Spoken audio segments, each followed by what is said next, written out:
ऐरोली कोळीवाडा गोविंदा नवी मुंबईत इतिहास रचणारा असं हे गोविंदा पथक आहे। इसवी सन 2012 साली सर्वात प्रथम त्यांनी 8 थर लावून दहीहंडी फोडलेले आहे। ज्यावेळेस भले भले मंडळ 7 थर लावण्याची डेअरिंग करत नव्हते त्यावेळेस ऐरोली कोळीवाडा गोविंदा पथक यांनी 2012 साली 8 थर लावून हंडी फोडलेली आहे। असं नामांकित हे मंडळ आहे। आता इथे 7 थराची सलामी देत आहे। पहा, जोरदार पावसाची हजेरी असताना सुद्धा फार सुंदर अशी शिड्यांची रचना आहे।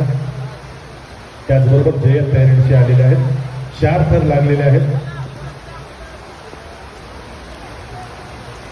फार सुंदर। 4थ्या थरावरती ट्रिपल एक्का घेऊन उभा राहणार आहे। फार छान, फार सुंदर, फारच छान।